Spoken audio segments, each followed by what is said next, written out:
Nós deveremos receber depoimentos dessa gente que vem de fora e depoimentos também dessa gente aqui de dentro. E nós temos também no Brasil alguns pesquisadores que se dedicam realmente, têm competência e muita experiência na área.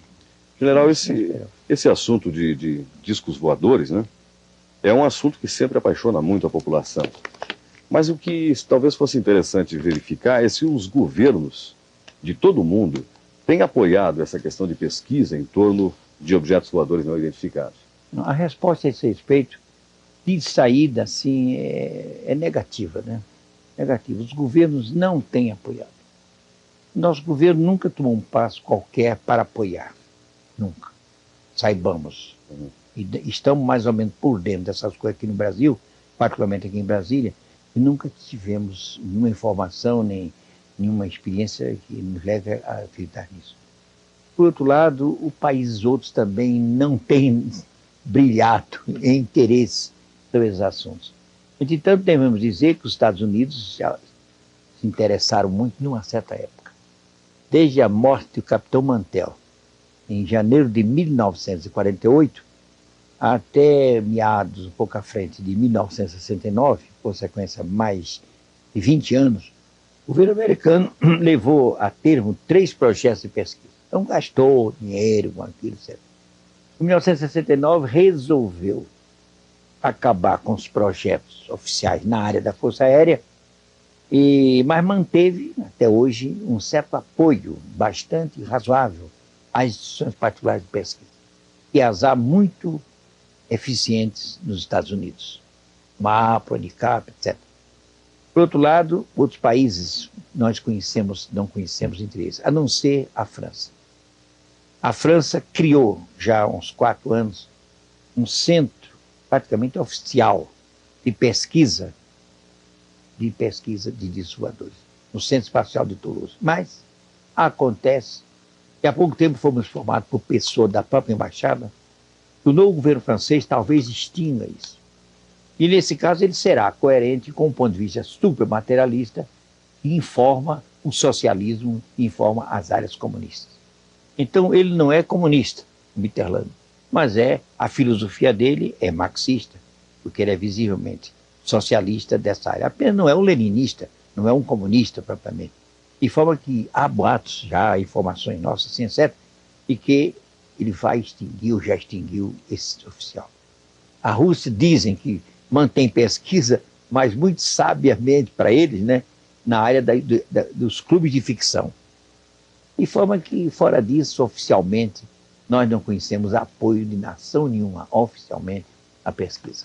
General, não seria possível que nesses países que pesquisam esse problema dos discos voadores, inclusive talvez até no caso do Brasil, estes assuntos sejam tratados na área de segurança nacional para que não alarmem a população?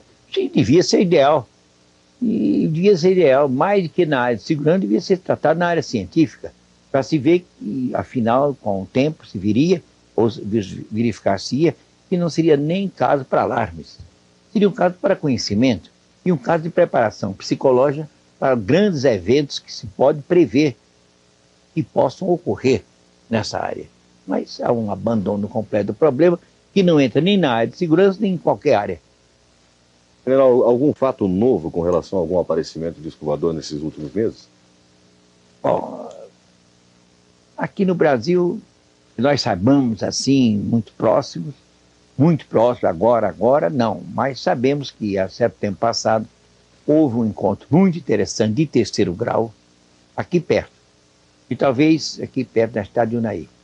E muito provavelmente esse caso será apresentado nesse congresso. Foi um caso muito interessante que evoluiu naturalmente para um desfecho. General Show, uma outra coisa que nós queríamos conversar com o senhor é um curso de teosofia que o senhor vai ministrar, me parece, nos próximos dias. Eu não vou ministrar propriamente um curso. Eu vou fazer o que eu sempre fiz aqui durante anos. Vou dar umas aulas semanais sobre teosofia.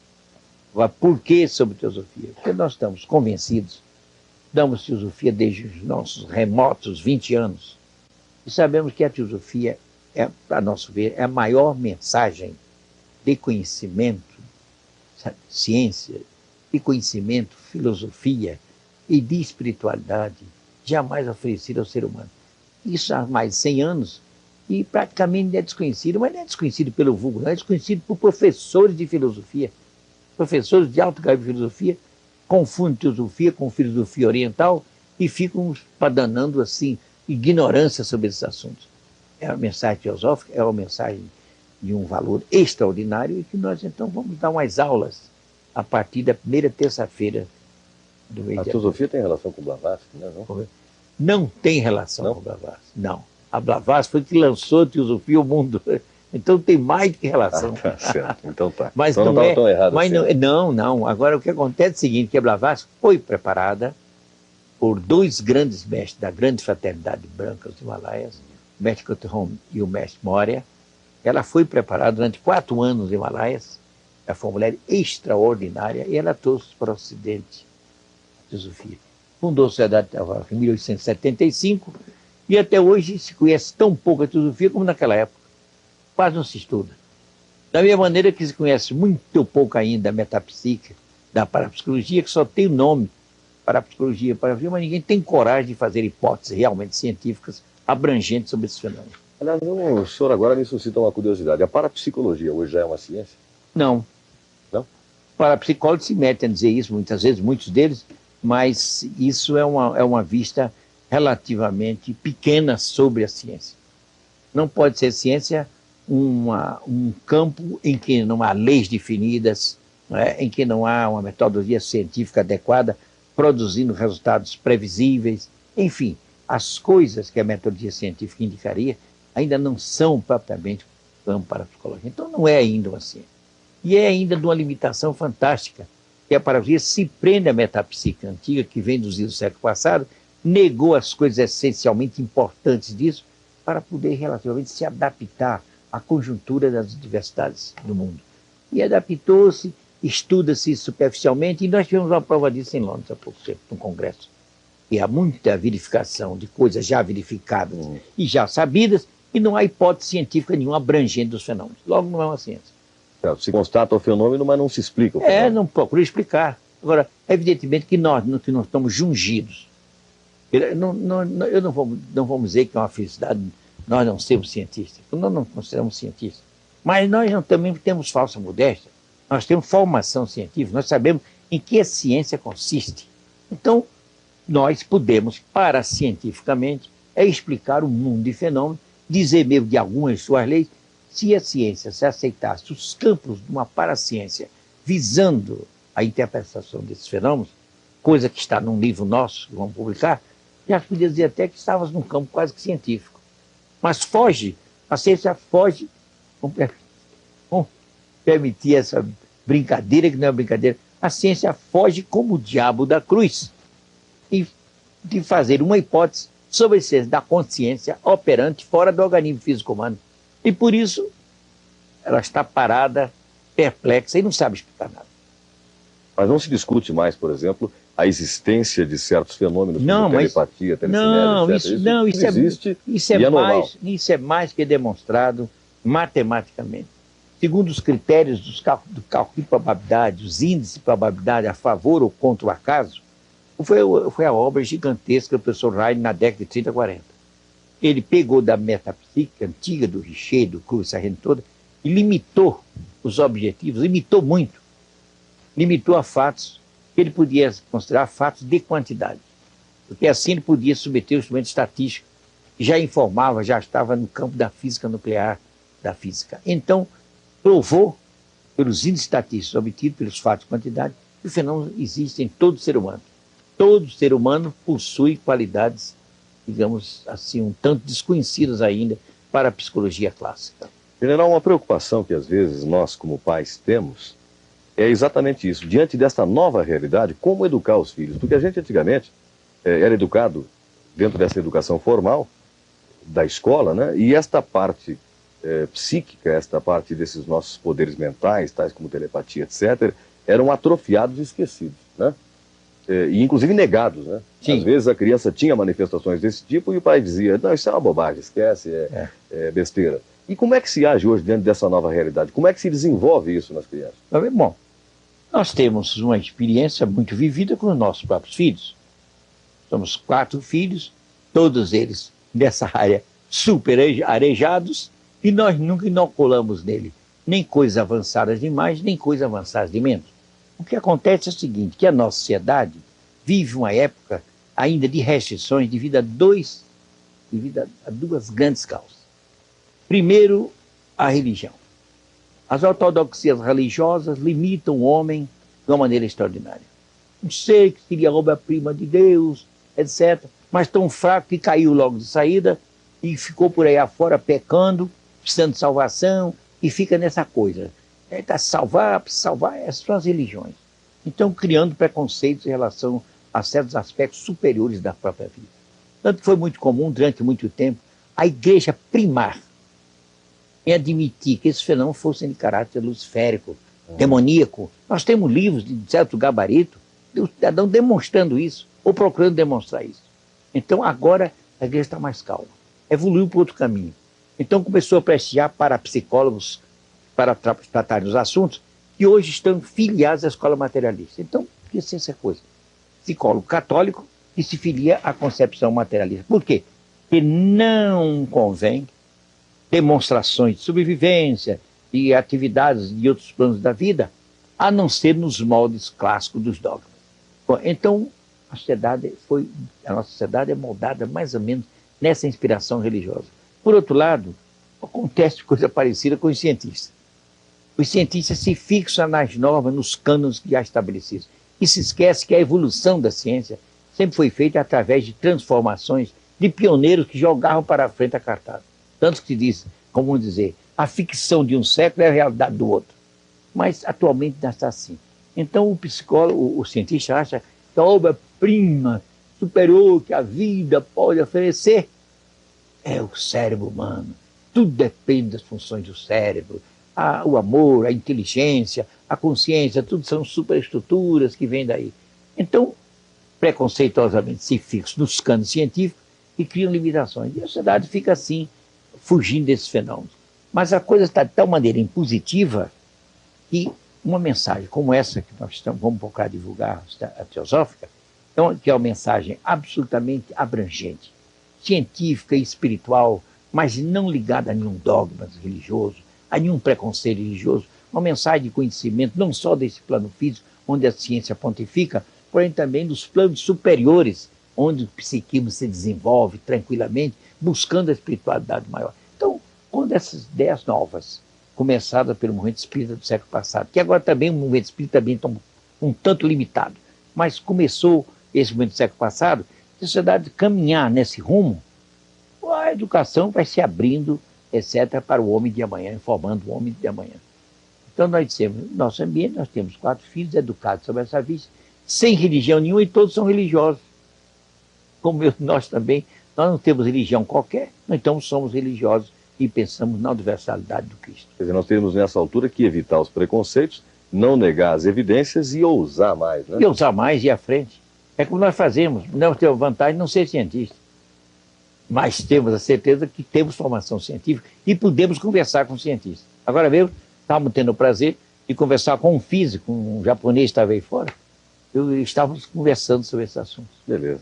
General, o senhor falou de passagem sobre o seu livro e a gente quer saber mais detalhes. O senhor está por lançar um livro e eu gostaria que o senhor dissesse o que o senhor vai abordar nesse livro. Esse livro é uma teoria geral sobre toda a fenomenologia parapsíquica. Toda a fenomenologia parapsíquica se encontra abordada nesse livro. Então é um livro terrivelmente pretensioso, amplo. Nós só publicamos porque não temos nenhuma obrigação de prestar homenagem a qualquer conselho universitário, nem a qualquer instituição. Nós nos sentimos mais livres que as andorinhas do espaço.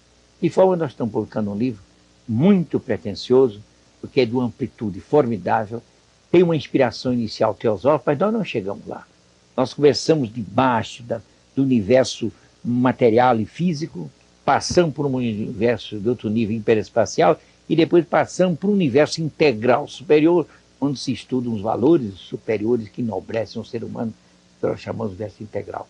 Dentro desse universo novo, paracientífico, nós tomamos todos os fenômenos da parapsicologia, da metapsíquica, fenômenos todos transcendentes, ufológicos mesmo, e os explicamos tranquilamente. Olha o que o livro se chama. Muito além, reparem bem, muito além do espaço e do tempo. Depois o subtítulo. Olha que subtítulo pretensioso. Fenômenos inexplicáveis pela ciência explicados, com uma letra desse tamanho, 2 pontos, uma para a ciência. Então vamos explicar paracientificamente os fenômenos inexplicáveis. Por exemplo, os fenômenos do Thomas, muitos deles são explicados pela ciência, mas não são só os fenômenos do Thomas. Nós temos uma experiência disso que vai há mais de 30 ou 40 ou 50 anos, tem mais de 50 anos. Então nós íamos escrever um livro para explicar os fenômenos do Thomas, mas depois achamos que era pouco explicar os fenômenos do Thomas.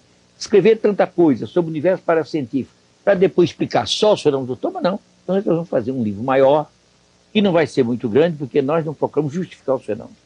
Nós procuramos explicar os fenômenos.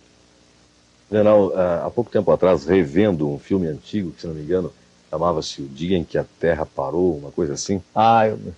Ele aborda um ponto de vista bastante interessante sobre a vinda dos extraterrestres à Terra, que seria a ameaça que a Terra representaria à segurança deles, ou à segurança do universo como um todo.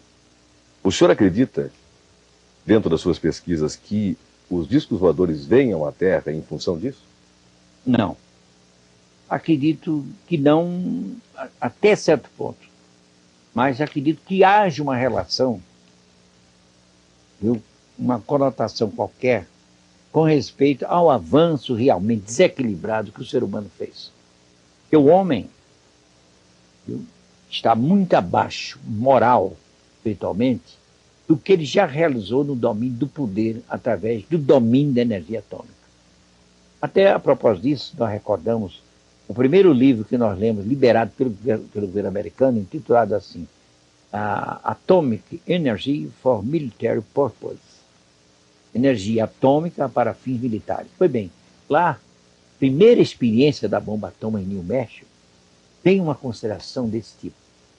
Um sábio, tendo um meio-dia, né, era de dia, levantar-se um verdadeiro sol, que foi o cogumelo atômico, ele ficou tão apavorado e comentou, está no livro.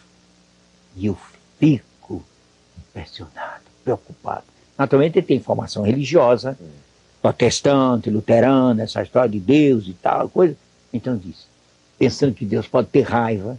E há muitos religiosos que acham que Deus pode ter ira, pode ter raiva. É um ponto de vista pequeno, mas é um ponto de vista deles. Então diz assim, eu fico impressionado. Se Deus não ficará irado, aborrecidíssimo, naturalmente irado, pelo fato do homem lhe haver subtraído um dos seus mais profundos segredos. Seria o domínio da energia atômica, que está espantando o mundo e é hoje uma espada de Damocles sobre a cabeça humana. E há uma coisa interessante. A primeira experiência, dos primeiros fenômenos ocorridos na fazenda, nós pesquisamos, onde tiramos muitos elementos para o nosso livro, nós não assistimos esse fato, mas nos foi mostrado em garatujas, assim, como se fossem hieroglíficas, mas depois se decifrou, uma mensagem dada de uma maneira estranha ao dono da fazenda. Ele viu um objeto e nunca tinha visto nada. Viu aquela luz, desafiou a luz. Pode chegar que eu não tenho medo. E, de repente, ele se surpreendeu que ele já estava no chão, vendo aquela bola enorme, luminosa, perto, e ele, assim, meio atônito, e aquela bola desapareceu. E ele saiu tonto para casa, não se lembra bem o que se passou. Quando menos esperou, ele estava com um papel escrito em sinais meio hieroglíficos, e dizendo assim, as experiências nucleares humanas estão abalando o nosso sistema. Então, é possível que as experiências nucleares representem uma liberação de energia tal que possa ter alguma influência, nós não sabemos bem, em relação a certos fenômenos, não só não da nossa atmosfera, claro, mas de atmosferas distantes, etc. De forma que pode ser que haja uma preocupação dos seres, e parece que há, não porque esse fenômeno vá modificar estruturas planetárias e orbitais dos astros, mas porque parece que existe uma unidade de vida subjacente a tudo e um espírito de solidariedade, particularmente entre os seres avançados. Então é possível que seres muito avançados, vendo que nosso avanço está desequilibrado, eles queiram nos chamar a atenção com as suas presenças. Nós somos mais favoráveis a isso. Ele queria chamar a atenção, polarizar o homem para estudar outras coisas, e não ficar eternamente convencido de que a vida, que veio dos fundos oceânicos, dos pântanos, veio do sapo, do percevejo e da pulga, e por aí afora acabou criando o homem, os santos e os gênios, essa vida há de parar aqui. Não possa chegar muito à frente no caminho dos anjos e dos deuses. É verdade. Seria uma forma realmente de chamar a atenção, né? Claro. E de acabar com um pouco desse pânico de autodestruição, da destruição do homem. E o caminho está caminhando para isso mesmo. É verdade. É verdade. Olha, General, o senhor quer uma coisa? Já em 1960, quando nós fizemos o curso que está aqui da Escola Superior de Guerra, nós fomos informados naquela época. Vemos certos bastidores, os demais, o bastidor todo a gente sabe disso. Existe bomba atômica, já naquela época, 1960, bomba de hidrogênio. Jogada, por exemplo, na altura do Rio de Janeiro, poderia atingir São Paulo, raio de 400 quilômetros. Então, veja, hoje com milhões de bombas dessas de um lado e de outro, qual é a situação humana do homem? Realmente, não quero nem pensar. General, o telespectador Michel, da 109 Sul, telefonou perguntando ao senhor qual foi o contato que mais o impressionou e qual foi a sua reação neste contato. Começa que eu nunca fiz praça de grandes contatos. Antes de tudo, a gente tem que ser sincero e positivo. Mas o primeiro contato que nós assistimos foi muito importante. Foi um contato prometido, ou pronto, nós pedimos e nos foi dito que ia se realizar. Então esse contato foi realmente muito importante. E foi num dia que não se esperava nada na fazenda, que tinha havido um ataque de uma onça lá ao chiqueiro dos porcos, houve tiro, etc. E quando nós subimos para o ponto de observação, se dizia, hoje não vai haver nada, porque esse barulho aqui na fazenda foi o dia em que houve tudo. Em que o suposto, vamos falar cientificamente, o suposto comandante da nave, o suposto, que nós chamamos de comandante Aramaki, ele resolveu cumprir a promessa que tinha feito através do dono da fazenda, que era o Wilson Guzmão. Tá bem, ele apareceu e caminhou para o contato, ele foi ao contato, e nós ficamos a 140 metros de distância, com um binóculo enorme, vendo aquilo juntinho numa noite de lua, na véspera de lua cheia. Nós assistimos um contato deste ser, cujo contato foi fotografado, um fotógrafo naquele tempo do Ministério do Interior, e de forma que assistimos aquilo como se estivesse junto. Quer dizer, o interpretário que tinha prometido dar o contato, deu o contato, à nossa vista. Depois, na hora de se despedir, nós não vimos esse gesto dele, mas o cidadão que estava junto dele, a um metro ou aquele de distância, disse que ele tocou numa tecla, numa tecla do cinto, e nós vimos explodir uma luz azul linda e ele desapareceu imediatamente. Desapareceu subitamente. Ele estava numa pequena gôndola e se ocultava através de um foco luminoso. Tudo isso está fotografado. No meu livro está apontado isso e contado esse fato. Desapareceu tudo. Desapareceu aquela luz branca, que era a luz enorme que voltaria a gôndola, e ele desapareceu também, subitamente. Enquanto isso, dos longe, a uns 3 ou 4 quilômetros, um flash luminoso dourado veio de lá, como se da base se dissesse assim, tá bem, o contato prometido é este. Foi muitíssimo bonito esse contato, mesmo na fazenda. Beleza. Foi muito bonito, realmente. Isso está no nosso livro de escrita. Eu lhe peço, inclusive, perdão de lhe invejar nesse momento. Pois é, mas depois disso, realmente depois disso, nós tivemos outras experiências, mas para explicar, e com honestidade mesmo, de maneira que a pessoa que ouça, ou que mesmo possa ler a respeito, é preciso uma certa delonga. É um tipo de contato muito mais valioso do que esse, valioso. E desses contatos resultou o nosso livro Mergulho no Hiperespaço. Foi o contato que nós tivemos no hiperfísico. Mas isso, no livro que nós escrevemos Mergulho no Hiperespaço, nós escrevemos a metade do livro para mostrar ao leitor como é que nós chegamos lá, objetivamente. Então, num programa assim, é impróprio escrever coisas dessa natureza. Mas foi um contato hiperfísico, da qual resultou um mundo de instruções sobre a hiperfísica, assunto que, aliás, nós comentamos agora mesmo com o professor de física da Universidade de São Paulo, que está aí fora.